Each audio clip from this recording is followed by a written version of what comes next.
మీరు తిరుపతి సైన్స్ సెంటర్లో ఉండే డైనోసార్ పార్క్ చూసారా? నాకు ఈరోజు చూడాలనిపించింది, అందుకని వచ్చాను. డైనోసార్ పార్క్లో నా ఎక్స్పీరియన్స్, దారిలోని విశేషాలు అన్నీ మీకు ఈ వీడియోలో చూపిస్తాను. రండి వెళ్దాం. ఉత్సాహంతో డైనోసార్ పార్క్ వెళ్తుంటే దారిలో ఒక వాటర్ ఫౌంటైన్ కనిపించింది. ఇది వాటర్ ఫౌంటైనా ఏదైనా సైన్స్ ఎగ్జిబిటా అని డౌట్ కొట్టి దగ్గరికి వెళ్ళి చూశాను. అక్కడ వాటర్ పడుతూ ఒక వీల్ అయితే తిరుగుతోంది. రీసెంట్గా ఇదే సీన్ ఎక్కడో చూశానబ్బా అని ఆలోచించాను. చాలాసేపు డీప్ థింకింగ్ చేసిన తర్వాత గుర్తొచ్చిన విషయం ఏంటంటే రీసెంట్గా ఇదే సీన్ నేను కాంతార మూవీలో చూశానని. షబాష్, వెరీ గుడ్ మెమరీ పవర్ అనుకొని మళ్ళీ ముందరకు సాగాను. దగ్గరలో ఒక ఎగ్జిబిట్ కనిపించింది. అక్కడ నాకు పిల్ల ఏలియన్ నుంచి పెద్ద ఏలియన్ వరకు డిఫరెంట్ సైజెస్లో ఏలియన్ బొమ్మలు అయితే కనిపించాయి. వాటి గురించి తెలుసుకుందామని నేను సందులో తొంగి చూశాను. నాకైతే ఏం అర్థం కాలేదు. ఇలా కాదని వెనక్కి ముందుకి వచ్చి చూశాను. తిప్పి చూశాను, ఏం తెలియట్లేదు. ఏవి అయ్యే పనుల్లాగా అనిపించట్లా అని పక్కన ఉండే డిస్క్రిప్షన్ చదివిన తర్వాత నాకు అర్థమైన విషయం ఏంటంటే డిస్టెన్స్ పెరిగే కొద్దికి ఆ ఏలియన్ బొమ్మలు అనేవి ఎంత చిన్నవి అవుతాయి అనేది ఆ ఎగ్జిబిట్. అక్కడ ఉన్న ఒక ఎగ్జిబిట్ చాలా ఇంట్రెస్టింగ్గా అనిపించి అది ఎలా పనిచేస్తుందో తెలుసుకుందామని ఆ వీల్ తిప్పడం స్టార్ట్ చేశాను. ఆ వీల్ తిప్పి నా చెయ్యి పిప్పైపోయింది. కానీ నాకు ఇక్కడ నచ్చిన విషయం ఏంటంటే ఇక్కడ ఉన్న అన్ని ఎగ్జిబిట్స్ మన డే టు డే లైఫ్లో రిలేట్ చేసుకునేలాగే ఉన్నాయి. అంటే మన నిత్య జీవితంలో మనం చేసే ప్రతి పనిలో ఎంత సైన్స్ దాగి ఉంటుందనేది ఇక్కడ మనకు తెలుస్తుంది. ఇవి కేవలం సైన్స్ ఎగ్జిబిట్స్ లాగా కాకుండా మంచి ఫన్ యాక్టివిటీస్ లాగా కూడా అనిపించాయి. ఈ ఎగ్జిబిట్లో వెయిట్స్ని సర్టైన్ డిస్టెన్స్ని చెత్తాలి. ఫస్ట్ 2 వెయిట్స్ ఈజీగానే ఎత్తేయగలిగాను, కానీ థర్డ్ వెయిట్ ఎత్తేటప్పుడు మాత్రం దేవుడు గుర్తొచ్చాడు. బాహుబలి రావట్లా, జై హల్క్ రావట్లా, జై హనుమాన్ వచ్చేసింది. పవర్ ఆఫ్ హనుమాన్ అట్లాంటిది. ఇక్కడ ఒక డివైస్ కనిపించింది. ఇది చూడడానికి 2 పక్కల నెయిల్స్ ఉండే ఒక బొంగరం లాగుంది. దీంట్లో స్పెషాలిటీ ఏంటంటే దీన్ని ఎన్నిసార్లు కిందకు దూసినా అది మళ్ళీ పైకే మూవ్ అవుతుంది. దీని వెనకాల ఉన్న సైన్స్ ఏంటో మీకు తెలిస్తే కామెంట్ సెక్షన్లో కామెంట్ చేయండి. నాకైతే ఇది స్ట్రేంజ్గా అనిపించింది. God must be crazy. ఇక్కడ ఫన్ రైడ్ లాగా అనిపించే ఒక ఎగ్జిబిట్ ఉంది. దాన్ని ఎక్స్పీరియన్స్ చేసే ముందు ఫస్ట్ డిస్క్రిప్షన్ చదివాను. డిస్క్రిప్షన్ చదివేటప్పుడేమో చాలా నార్మల్గా సింపుల్గానే అనిపించింది, కానీ వన్స్ ఎక్స్పీరియన్స్ చేసేటప్పుడు మాత్రం దిమ్మ తిరిగి బొమ్మ కనిపించింది. అదేదో సినిమాలో బ్రహ్మానందం అంటాడు కదా, ఆ పండ్రో అని, అలా ఉన్నింది నా ఫీలింగ్ అయితే. ఇది సరిపోదన్నట్టు మా తమ్ముడు దాన్ని నెక్స్ట్ రౌండ్ ఇంకా స్పీడ్గా తిప్పాడు. ఇంకేముంటుంది, కడుపులో ఉండే పేగులు నోట్లోకి వచ్చినంత పని అయింది.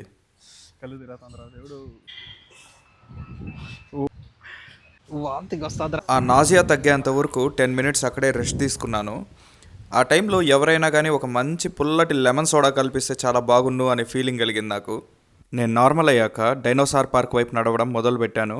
ఈసారి దారి మధ్యలో నాకు కుందేలు కనిపించాయి. ఇవి గుంపుగా దగ్గరకు వచ్చి నేనేమైనా పెడతానేమో అని చూస్తున్నాయి. ఇవన్నీ కానీ మోస్ట్లీ చూడడానికి బ్లాక్ అండ్ వైట్ కాంబినేషన్లోనే ఉంది. ఇవి చూడడానికి చాలా క్యూట్గా అనిపించింది నాకు. మనకు చూడడానికి ఫెన్స్లో ఉన్నట్టు కనిపించవచ్చు, కానీ అదే వాటి ప్రపంచం. అక్కడే కేర్ తీసుకుంటాయి, అక్కడే తింటాయి, అక్కడే కమ్యూనికేట్ చేసుకుని ఉంటాయి. దీనికైతే గుర్తొచ్చినట్టుంది, సడన్గా వెళ్ళిపోయింది. ఇక్కడ చూడండి, నా రూటే సపరేట్ అన్నట్టు సపరేట్గా కూర్చొని ఉంది. దీని దగ్గరలోనే డక్ శాంచురీ కూడా ఉంది.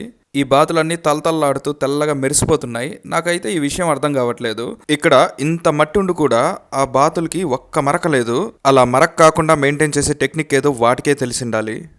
ఇక్కడ అన్ని బాతులు వాటి పని అవి చేసుకుంటుంటే ఈ బాతు మాత్రం వచ్చి నేను మాట్లాడేది వింటోంది. దానికి పాపం ఆకలేస్తోందో, ఏదైనా కమ్యూనికేట్ చేయాలని ట్రై చేస్తోందో, ఆర్ ఏదైనా గుర్తొచ్చిందో నాకైతే అర్థం కాలేదు, కానీ అదైతే మాత్రం ఫోకస్డ్గా చూస్తోంది. అక్కడి నుంచి అయితే కదలట్లేదు అది. ఆ మూమెంట్లో దాన్ని అలా చూస్తుంటే నా మనసుకి బాధ అనిపించింది. దానికి ఏమైనా తిండి పెడదామనుకున్నా, కానీ నేను ఒక చోట చదివాను, వైల్డ్ లైఫ్ అనిమల్స్ ఆర్ బర్డ్స్కి కానీ జూ పార్క్లో ఉన్న అనిమల్స్ ఆర్ బర్డ్స్కి కానీ ఏదంటే అది తిండి పెట్టకూడదు అని. ఎందుకంటే వాటికి separate diet and separate food ఉంటుంది. వాటికి మంచి చేయకపోయినా పర్వాలేదు, కానీ చెడు చేయకూడదు అనుకొని అక్కడి నుంచి వచ్చేసాను.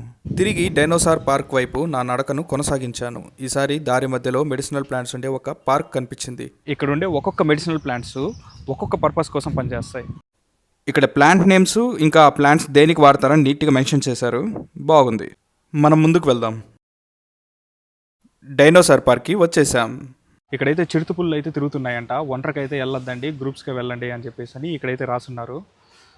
ఎక్కడైనా కానీ కుక్కలు ఉన్నాయి జాగ్రత్త అని బోర్డు ఉంటుంది, కానీ ఒక తిరుపతిలో మాత్రం చిరుతపుళ్ళు ఉన్నాయి జాగ్రత్త అని బోర్డు ఉంటుంది. ఈ పార్క్కి చాలా రోజుల నుంచి రావాలని ట్రై చేస్తున్నా, బట్ ఈరోజు నాకు ఛాన్స్ దొరికింది. రండి వెళ్ళి ఎక్స్ప్లోర్ చేద్దాం. ఎంటర్ అయ్యే ముందు ఒక ఎలివేషన్ ఇచ్చాను కదా, ఆ ఎలివేషన్ ఐడియా మా తమ్ముడిది. ఎలివేషన్ ఎలా ఉందో కమెంట్ చేయండి. బాగుందంటే బాగుందని కామెంట్ చేయండి, బాగాలేకపోతే చెత్తగా ఉందనే కామెంట్ చేయండి. పర్లేదు, ఇంప్రూవ్ చేసుకుంటా. నియాండ్రతాల్ మ్యాన్ అంట. వీళ్ళు 10,000 నుంచి 3,500 సంవత్సరాల ముందర ఉన్నారా ఇట్లున్నారు. దీని పేరు మెగాథీరియం. ఇది 15 లక్షల సంవత్సరాల నుంచి 10,000 సంవత్సరాల ముందర దాకుంది. అలాంటి అంత పెద్ద హ్యూజ్ క్రియేచర్ పైన మన వాళ్ళు బట్టలు ఆరేసినారంటే మన వాళ్ళు గట్ ఫీలింగ్ చూడండి అసలు. ఇది మొయరథీరియం అంట. ఇది వచ్చేసి 5 కోట్ల సంవత్సరాల ముందర నుంచి 4 కోట్ల సంవత్సరాల ముందర దాకా ఉంది. ఏంద్రా ఇది.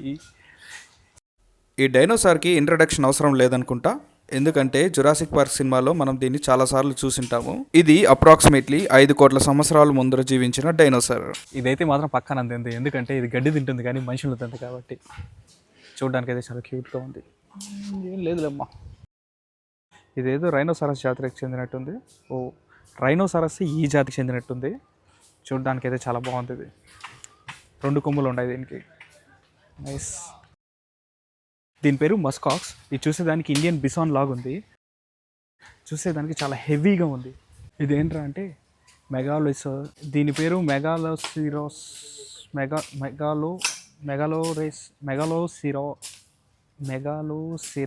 అసలు నాకేమైతే నోరైతే తిరగట్లేదు దీన్ని చదివేదానికి. పేరే విచిత్రంగా ఉంది అసలు.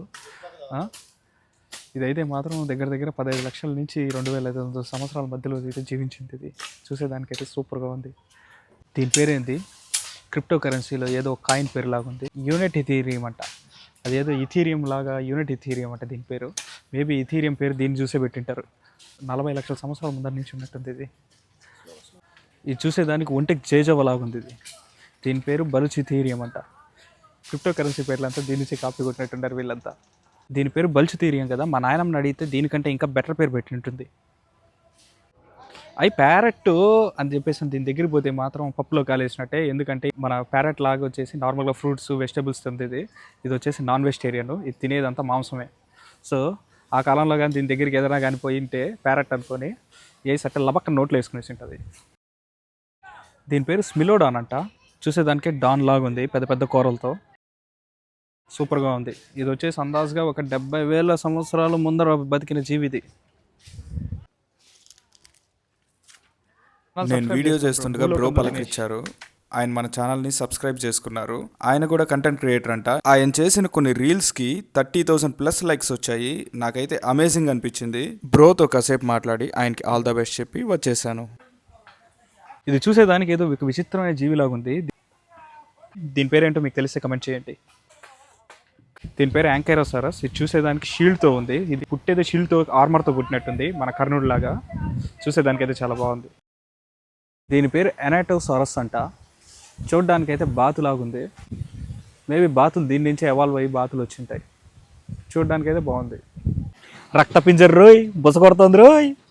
దీని పేరు డెమెట్రాన్. ఇది వచ్చేసి 2,50,00,000 సంవత్సరాల ముందర ఉండింది. చూసేదానికైతే మాత్రం చాలా ఫిరోషియస్గా, చాలా భారీగా భయంకరంగా ఉంది చూసేదానికి. నాకు దీన్ని చూస్తానే మాత్రం ఆ రక్తపింజర్ రోయ్, బుస కొడుతుంది రోయ్ అనే డైలాగ్ అయితే గుర్తొచ్చింది. ఇదే ద మోస్ట్ వాంటెడ్ స్పైనోసారస్ డైనోసార్. మనం జురాసిక్ పార్క్ సినిమాలో చూసేదంతా కానీ ఈ డైనోసార్లే. టీరెక్స్, స్పైనోసారస్ ఇవంతా కానీ కార్నివోరస్, అంటే మాంసాన్ని పీక్కొని తింటాయి. అదే కానీ ఇప్పుడు కానీ ఈ జీవి కానీ బతుకుని ఉంటే నన్ను చికెన్ ముక్క నోట్లో వేసుకొని నవిలినట్టు నవిలేసి తింటుంది. ఎటో లక్కీగా బతికిపోయి అంతరించిపోయేసి. నేను 30 సంవత్సరాలు ఉంటాను. ఇది వచ్చేసి 6 కోట్ల సంవత్సరాల ముందర ఉండింది. కనిపిస్తాను కదా గాలిగోపురం. ఇంకా పెద్ద ఆయన గురించి ఇంకా చెప్పాల్సిన పని లేదు అసలు. చూడండి ఒకసారి, ఒక 30 సంవత్సరాల ముందర ఉండే ఒక మనిషి వచ్చి 6 కోట్ల సంవత్సరాల ముందర ఉండే ఒక డైనోసార్ గురించి చెప్తా అంటే, సమయం లెక్క కట్టలేనంత సంవత్సరాల ముందర నుంచి ఉన్న ఒక పెద్ద ఆయన మమ్మల్ని ఇద్దరిని చూస్తున్నాడు ఇక్కడ. ఇది వచ్చేసి ల్యాండ్ స్కార్పియన్ అంట. ఇప్పుడు ఉండే స్కార్పియన్స్ అన్ని కానీ దీని నుంచి ఎవాల్వ్ అయ్యి వచ్చింది. చూసేదానికైతే మాత్రం చాలా బ్యూటిఫుల్ కలర్తో బాగుంది. ఇది ట్రైలోబైట్స్ అంటే ఇవి మన డైనోసార్లే అనుకుంటే దానికి ముందర కాలం నుంచి ఉండే జీవరాశులు ఇవి ట్రైలోబైట్స్. ఇది వచ్చేసి దగ్గర దగ్గర వీళ్ళు చెప్పే దీని ప్రకారం వచ్చేసి 60 కోట్ల సంవత్సరాల ముందర నుంచి ఉన్నాయంటే ఇవి.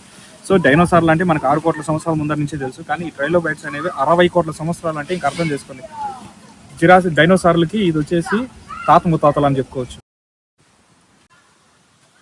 ఈ బాబు కూడా డైనోసార్ పార్క్ చూడడానికి వచ్చాడు. తను బాగా ఎంజాయ్ చేస్తున్నాడంట. ఈ డైనోసార్ పార్క్లో డైనోసార్ రెప్లికాస్ మాత్రమే కాదు, ఇంకా ప్రీ హిస్టారిక్ అనిమల్స్ యొక్క రెప్లికాస్ కూడా ఉన్నాయి. జురాసిక్ పార్క్ సినిమాలో ఏదైతే డైనోసార్లు చూపించారో అవే డైనోసార్లు అనుకున్నా నేను, అవే ఉంటాయి అనుకున్నా. కానీ ఈ పార్క్ వచ్చిన తర్వాత ఇన్ని రకాల డైనోసార్లు ఉంటాయా, ఎగిరేవి, దుంకేవి, ఈదేవి, పాకేవి, ఇన్ని రకాల డైనోసార్లు ఉంటాయని చెప్పేసి నాకు ఇప్పుడే తెలిసింది. ఈ డైనోసార్ పార్క్ నుంచి అయితే మాత్రం నేను చాలా నాలెడ్జ్ గెయిన్ చేశాను. హోప్ ఈ వీడియో మీకు నచ్చిందని అనుకుంటున్నాను. ఈ వీడియో మీకు నచ్చినట్టయితే లైక్ చేయండి, షేర్ చేయండి. ఇలాంటి మరిన్ని వీడియోస్ కోసం నా ఛానల్ని సబ్స్క్రైబ్ చేయండి. విత్ లవ్, భూలోకంలో దినేష్.